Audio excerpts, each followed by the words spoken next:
So what should the Spurs do with the 14th pick in the 2025 NBA draft?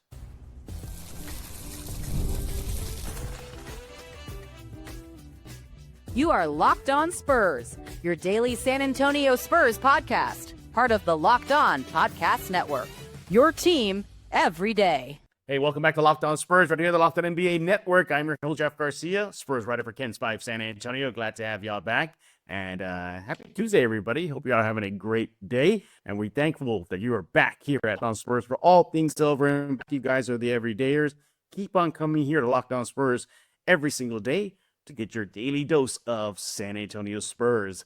Hey, today's episode and all episodes, past, present, current, future ones, are always on the Locked On Spurs YouTube page. Go subscribe there right now. Subscribe at Spotify, iTunes, pick a platform. We are there. What are we talking about today? We can see in your screen if you're watching on YouTube, but if you're not, we are discussing the Spurs and what to do with the 14th pick. We're all about the number 2 pick, right? Dylan Harper, should they trade it to Giannis, all that stuff, but we're forgetting that the Spurs do have another first-round pick.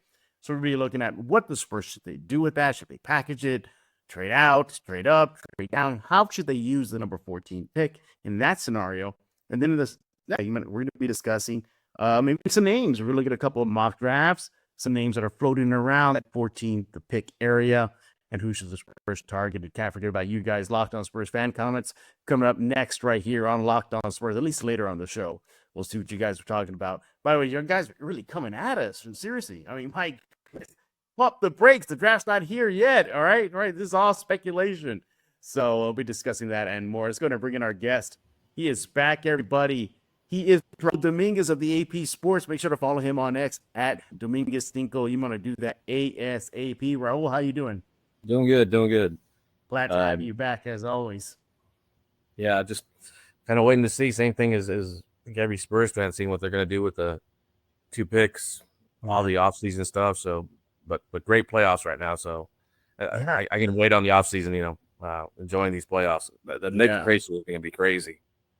Oh, yeah, it's fun. That's my default team after the Spurs, the Knicks, just because I spent like close to 20 years living in New York City. So I'm just happy to see that city just being basketball being back and alive after just turmoil and just bad stuff, bad mojo around that franchise. But as I said, everybody, Raul is on X at Dominguez Cinco. Follow him ASAP. You want to do that right now. All right, Raul, let's go and dive into the topic. We're all talking about number 2 pick. Dylan Harper, Dylan Harper this. He's a consensus number 2. That's good. We'll probably still talk about that moving forward. We cannot forget the fact the Spurs having number 14th pick in the upcoming NBA draft. So let's kick it off. Before we get into some names, just talk about just the pick itself. I'm thinking the Spurs, I think they need to use that if they're going to make any type of deal. They still keep number 2, and I think that's what's going to happen. They'll probably use number 14 either in a trade or maybe what we saw last season with the draft class, where they pick a player and then they swap it. We saw or that I forgot his name, but Dillingham. Dillingham, yeah, they went to Minnesota and the Spurs got back a draft pick. I think that's likely going to happen with the number 14 pick, unless some guy falls all the way down there. More on that later. But outside of that, I think that scenario is shaping up for the Spurs just flip it somehow. What do you think? I think so as well. They had the number 7 pick. The guy that a lot of people were talking about was Dillingham going to the Spurs, and he was there, and they still traded that pick. I think it has to do with kind of what they can get as far as the assets. They got some great, first round pick back from Minnesota. So I think that made it worth it. But I think the other thing is to think about is the salary cap. So, whether or not they want to spend that guarantee or use that guaranteed money on a first round pick or save that for, somebody else or free agent or maybe, one of their existing guys to add to their contract. So I think that's going to play a big role. But I think, me personally, I think they're going to wind up trading it. Yeah, absolutely. Now, this scenario, too, where the Spurs could probably use it in a package of trade for perhaps an established player. They could do that route. Or who knows, unless the whole Giannis thing is true and Milwaukee says, hey, give us number 2 and 14 and other stuff, and let's talk some business here.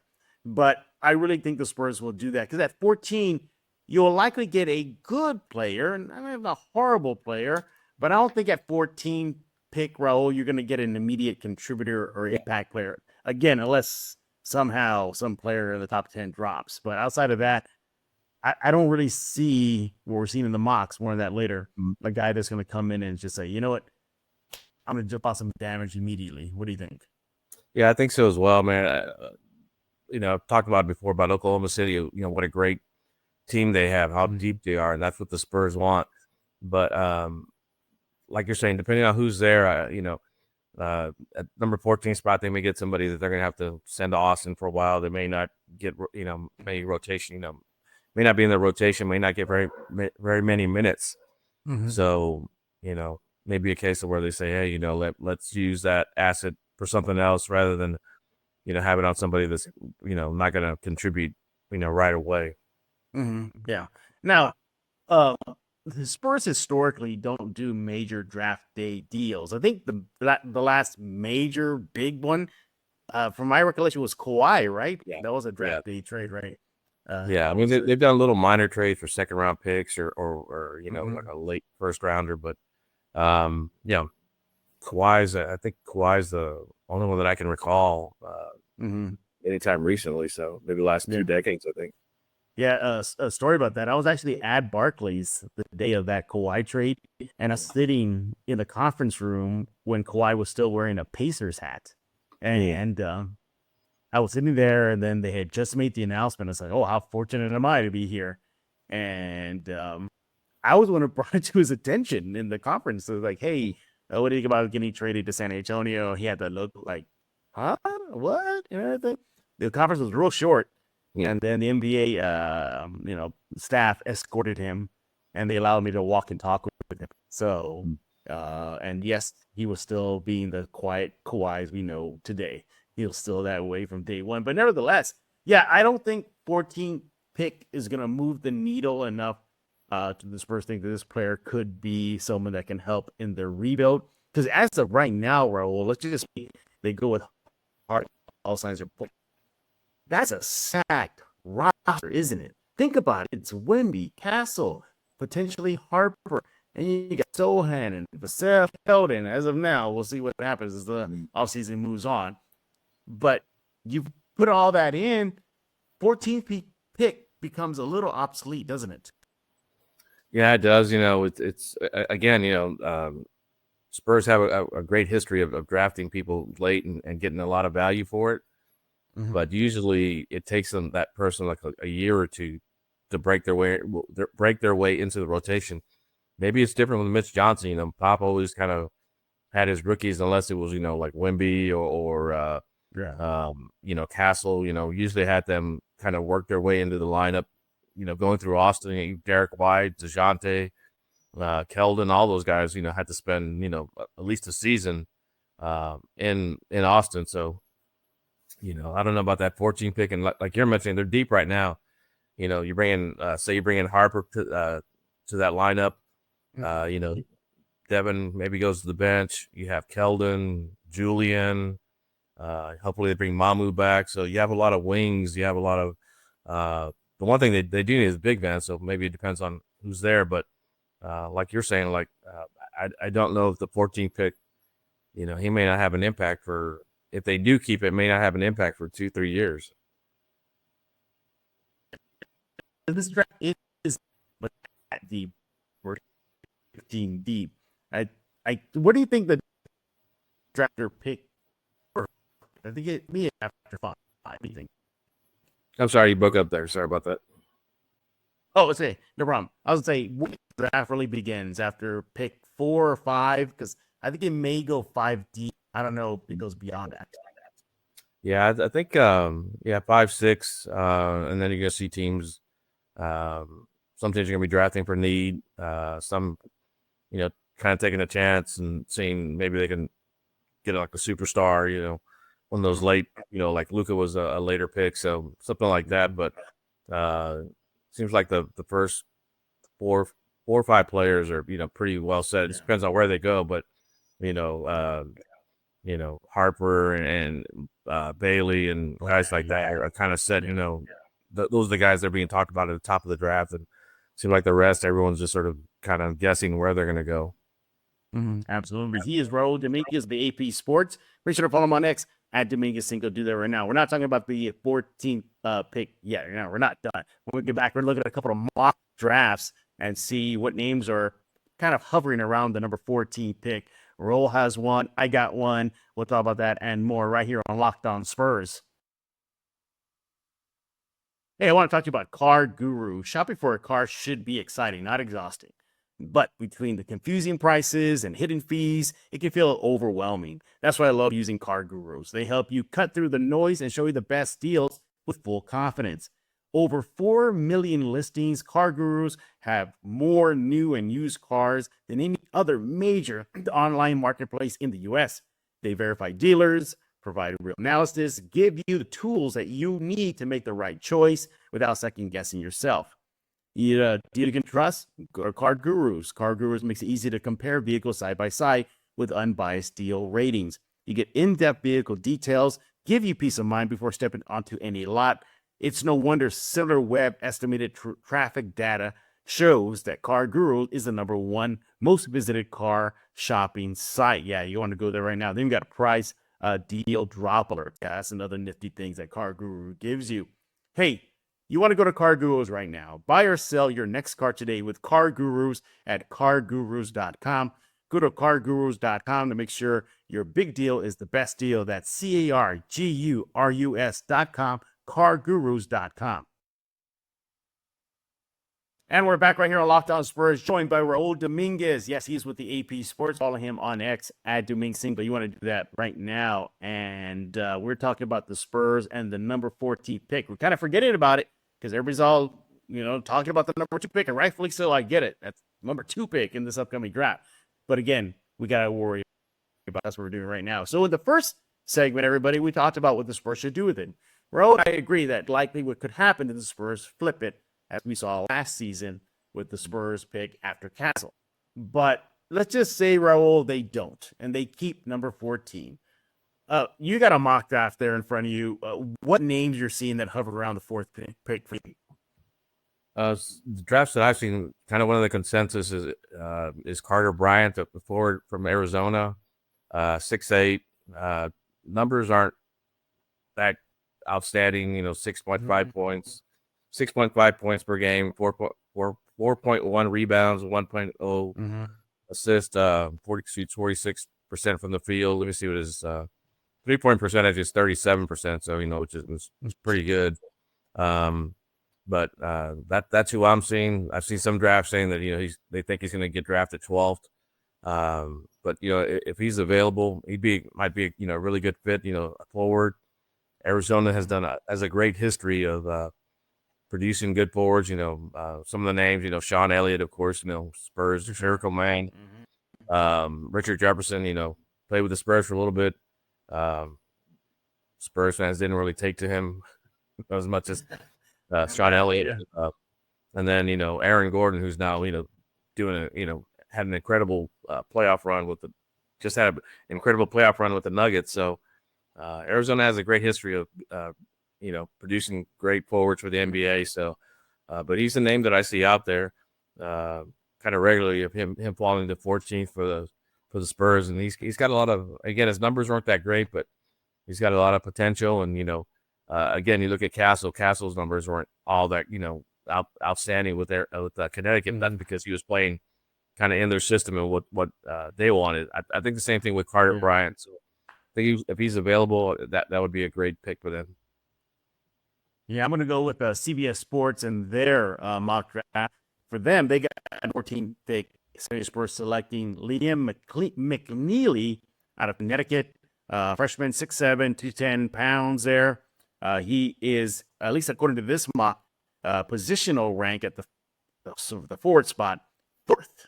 So that's very, very interesting. Again, 14.5 points per game, 6 rebounds per game, 2.3 assists, 32% from the 3 line. Now, according to this mock in the scouting report, they describe McNeely as someone who is, I think this is not a vastly better shooter on the roster right now. I think that Spurs definitely need help in that department. Anything would help. And also, too, floor spacing, that he could provide Wemby to operate on the court, and just the IQ and competitiveness is high. That's good. First, go with that route. I'm fine with it. It's 14 pick. But Raul, if this name is still on the board, I don't know. I don't think it's Spurs grab, because if a guy like Asa Newell is on the board, I've been the Spurs to get him. Why?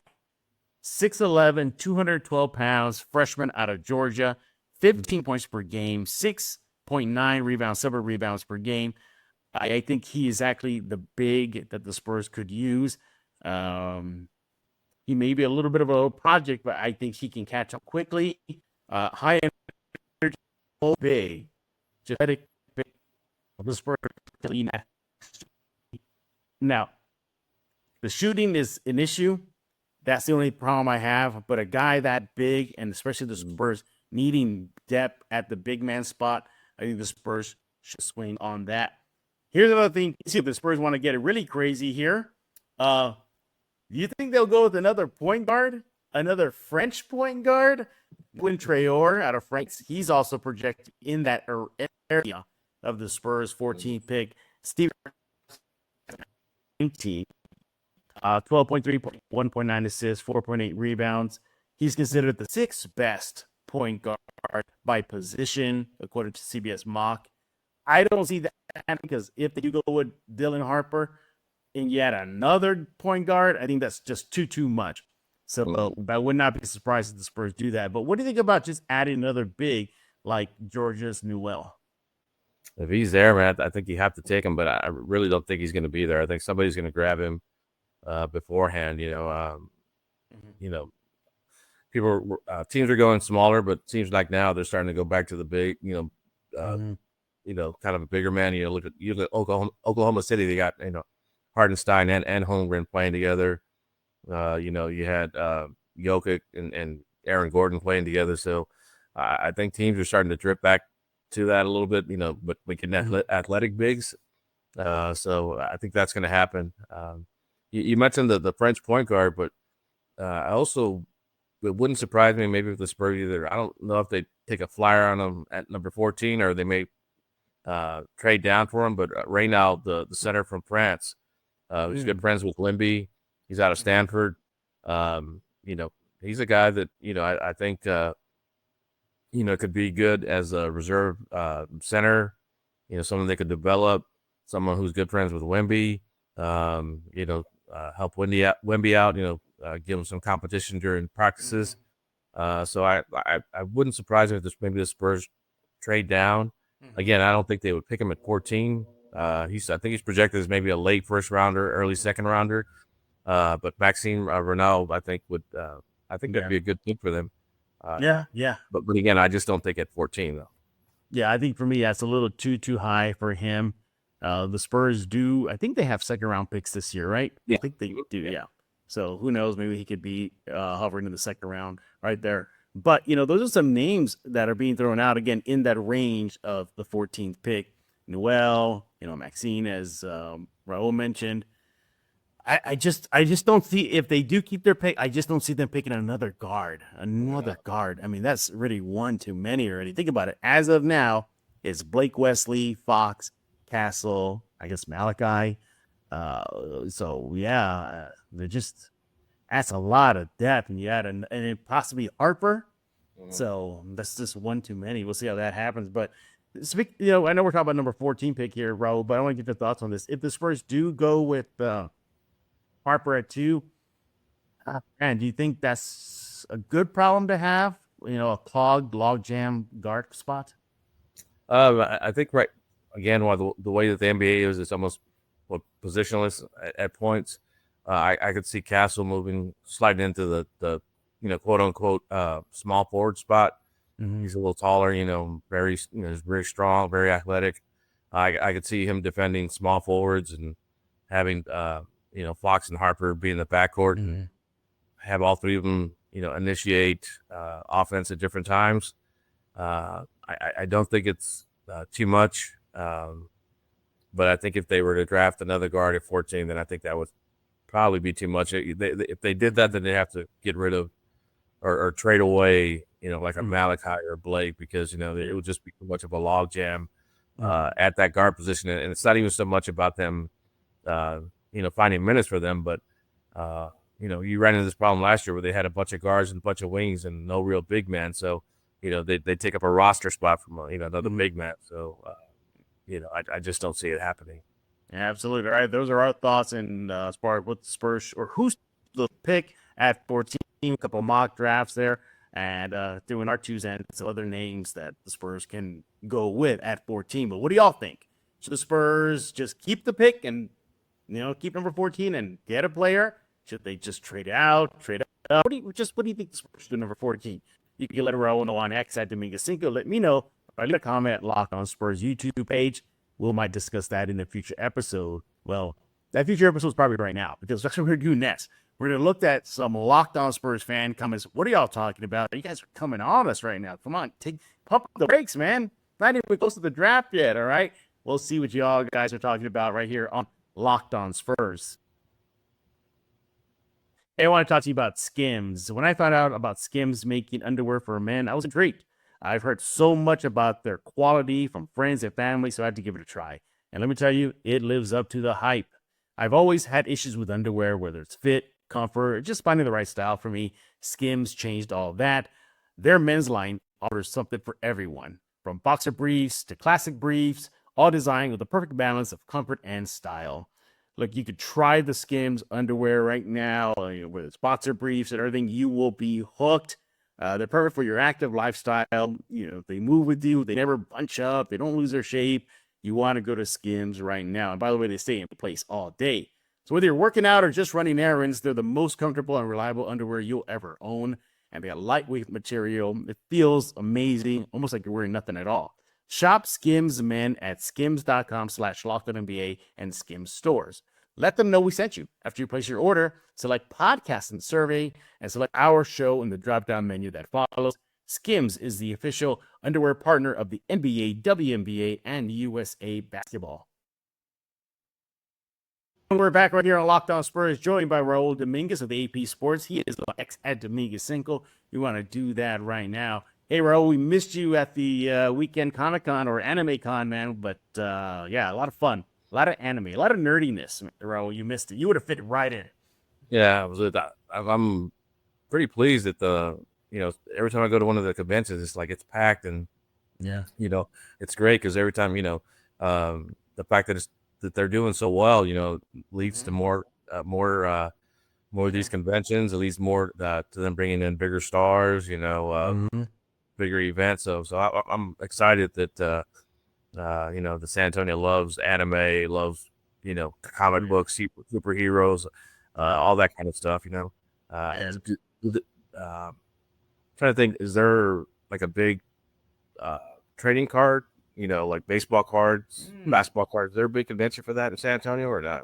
A big convention, no, but they do have smaller conventions. I think it's at the Shriners auditorium. Yeah. Right? Yeah, I would love to see them have like something big like the convention center, maybe bring in some stars to sign some autographs. That would be great. Yeah, that would be really that'd be fun. Matter of fact, I'm wearing one of the shirts I got from the con here. I got Goku Black, everybody. Goku Black. Yeah, look at that. Yeah. Love these kind of shirts. All right, enough nerdiness. Let's continue talking about your silver and black. And more importantly, you guys, what are y'all talking about over the Locked On YouTube page? Off the bat, Raul, I want to talk about this comment. This is from JDog96 to 2LF. Whatever that means. But thank you, JDog, for leaving a comment here. The comment is, Raul, Brian Wright is a great GM. This whole draft bad crap is such a dumb take. What do you think about that? No, he's done a great job as general manager. Again, people talk about, well, we should trade Giannis for this and that we have. Again, the only reason why the Spurs have those assets is because Brian's made some very, very great trades. Traded DeJounte for three unprotected first round picks, which is almost unheard of. Oh yeah, sure. Traded De'Aaron for Trey Jones, Zach Collins, yeah. So he's made some outstanding trades. I think sometimes, even with RC, when RC was in charge, I think sometimes the Spurs took a flyer on somebody, uh, you know, uh, hoping that they would, turn into even an even bigger superstar, kind of like, when Dallas drafted, actually they traded for Luka, but players like that, a player that you drafted a little later turns out a lot better than what was projected. I think maybe they tried that with Luka Samanic, because Luka, on paper, Luka should have been an outstanding player, but Yes. for whatever reason he wasn't. 6'10" guy, athletic, could shoot, great hops, but he just never put it together. Josh Primo, looked like he was gonna be a great player, and then unfortunately had issues, and it seemed like he's never really recovered. So I think at times Spurs took flyers on some people, just because of where they were drafting. They're trying to, again, they needed another superstar at that time, and at that time they didn't have the number 1 pick with Wemby, but overall I think Brian's done a great job at the drafting. A lot of great parts, got a lot of great pieces, and I look. You look at the pick for number 4 at Castle. I know a lot of people were hoping for someone else or whatever, and I think even if the Spurs had the number 1 pick, I think they still would have gone for Castle because that's who they wanted. So you've got to give it to Brian. I think Brian's done a great job as a general manager. Yeah, absolutely. And I think that Sacramento Fox deal doesn't get highlighted enough. There was a lot of speculation that the Spurs are going to have to give up Keldon or Vassell or Sohan, like players of that level, to get. Yeah, I totally get it. It's dear at Fox. Understand, but for Brian Wright to maintain those players, still keep them on the roster, not giving up those pieces. And yeah, I think it was a brilliant move by him. Can't forget about the DeJounte Murray deal. And I get this whole draft thing here, picking Wemby is easy, Castle is easy. But I think, and then obviously they're going to say, oh, well, the number 2 pick is going to be easy. But hey, those are just the cards the Spurs are dealt. It's not his fault the Spurs landed the number 1 pick or the number 2 pick upcoming. This just happens. But regardless, I agree with you. I think he gets a bad rap, and he should be, get a little bit of slack from the fan base. That's a great point there you brought up. J-Dog, keep it coming here. The next comment is from, okay, I'm going to try to pronounce this, okay? If Fabs2, I think that's how you say it, Fabs2. The comment is, Raul, doubting to select Harper for overlapping with Malachi and Blake is complete madness. But this Spurs fan thinks that drafting another guard with already a backlog of guards like Malachi and Blake is just like he said, madness. But we've kind of talked about this right now. Because the NBA is positionless, I don't think it'll be madness. I think it's just going to add more to the Spurs' offensive flexibility, defensive flexibility, and just another guard that's going to play downhill. Let's face it, Raul, the NBA today, it's all about scoring points and getting up and down that court, isn't it? Yeah, and no offense to Blake or to Malachi, I really think that they're both talented players, and a little surprised that they didn't get more run last season. But comparing Harper to those two is the talent, the potential level is a little different. Yeah, that's like saying Milwaukee shouldn't have added Damian.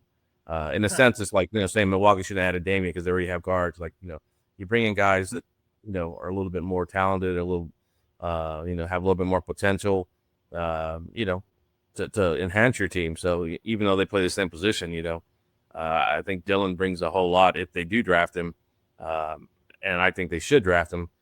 He just brings like a whole nother talent level, to the Spurs, to any NBA team really. So just the fact that they do have a glutted guard, but if you can add that kind of talent, you've got to do it. Figure out later, what you're going to do as far as minutes or maybe trading people. But if you can get a guy that talented, regardless, you have to get him. Absolutely. You don't want to be that GM in Portland and say, let's call Michael Jordan. No knock on the Hall of Famer, but I mean, or you want to be Portland again and think, we're going to pass on Kevin Durant. You don't want to do that. And I think that's another situation here.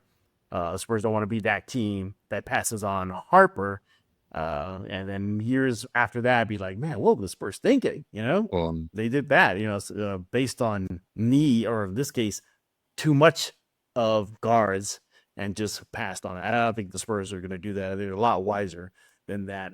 And look, you figure it out. You just figure it out. You'll figure it out. Even if that means having to have a conversation with the Vassell saying, yeah, you're going to come off that bench. You just got to figure it out. But we thank y'all for leaving those comments on Locked On Spurs YouTube page. Keep them coming.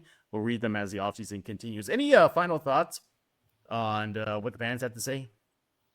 It's always love seeing the Spurs fans take. Sometimes they, get a little heated, but I think it's great just seeing they're anxious, but they're also excited. I mean, like we had talked about it before, it's gonna be a crazy offseason for the Spurs. But to see the excitement coming back with the Spurs, building up, you see them, they're excited, like, oh, we should get this player, he'll win us a championship, soon or whatever. But it's been a while since you've heard Spurs fans say that. Once they drafted Wemby, people started talking about it again. But for a while, people were like, we need a tank. We're never going to make the title. Now they're getting that, their juices flowing again, where they're hungry for a title. They can see a title, and then even there at the end, kind of the end of the Big Three run, I think people almost expected it. So they weren't they were excited, but they weren't as excited.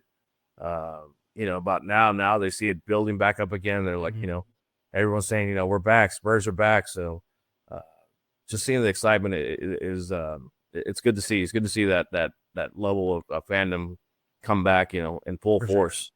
Sure. Oh, for sure. Yeah. My favorite thing to do is put out there on social media the fan-made trades, they go to the trade machine and do some of that. They usually put it out there. Oh, Spurs fans, another Spurs fan is GMing. And then it just gets attacked, like everything, But, I just got to Spurs fans. Sometimes, it's fun to do these fake trades. I get it. You're just having fun. No, not a problem. But you got to spend money to make money. Because, Raul, I saw a fan trade one time said, oh, we'll give you Mamu, a couple second rounders, and a first round for, like, Joker. And that ain't going to happen. That ain't going to happen. You don't do that, So, yeah. And I think I saw, I guess it was a Lakers fan said something about, I think it was Connect. I can't remember who that one. I saw that maybe Finney Smith and first round pick for Wemby. I'm like, come on, man. Yeah. Yeah, you'll have to give like this first stock in the Lakers franchise for something like that to happen. It was crazy. But again, everybody, we appreciate y'all leaving some comments again on the Locked On Spurs YouTube page. Keep them coming. Raul, as always, we thank you for taking time out of your busy schedule to join us here on Locked On Spurs, giving us your thoughts on the silver and black and so much more. What's going on in your neck of the woods? Just kind of waiting on see what happens with the Spurs draft picks, and keep an eye on UTSA baseball. UTSA baseball is doing amazing things. Coach Hallmark doing a great job out there. Hopefully they can keep them, and not only keep them but expand their facilities. Like UTSA baseball needs better fields, better everything. So they're building as much as people talk about UTSA football, baseball is right there, if not almost beyond football right now. So yeah, absolutely. Again, follow him on X at Dominguez Cinco. You want to do that ASAP. And everybody else, we thank y'all for making Locked On Spurs your first to listen every single day. You guys are the everydayers. Keep on coming here every day to catch up on the latest on the silver and black. Subscribe at Locked On Spurs YouTube, iTunes, Spotify, Ken Spy Plus app. The list goes on and on. We'll be back tomorrow talking all things San Antonio Spurs. I believe we have on deck for tomorrow Casey Vieira. So Casey's going to come on. He loves to stir a pot, everybody. So just heads up. He loves to stir. He does it so subtly, Raul. If you listen to him, he'll say, I don't know about this, but let's try X, Y, and Z. And then hot take comes out. And then fans always do the second day, like, wait, what did he say? So that's kind of the thing with Casey. But he'll be here tomorrow talking Spurs with me. And before I let you go, you want to check out your second listen.